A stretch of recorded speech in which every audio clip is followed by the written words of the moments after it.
Hi everyone, today I'm going to show you how to make cheesy buttermilk cornbread. It's a modified recipe from foodwishes.com, so if you want to see the original, go over there and check it out. This is a really easy recipe for beginners, so let's go ahead and get started.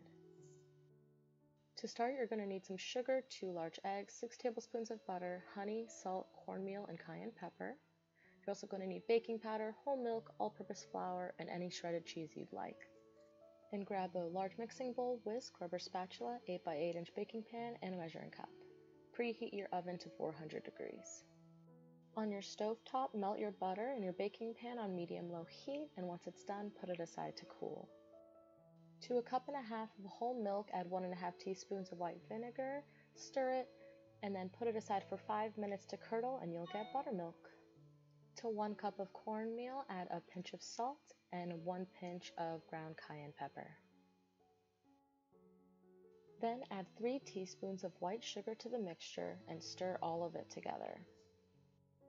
Once you've done all that, add 3 tablespoons of honey, and then you can add 2 large eggs to the mixture.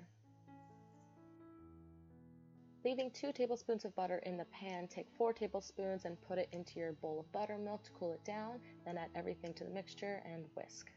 Add in half a cup of your shredded cheese and whisk again.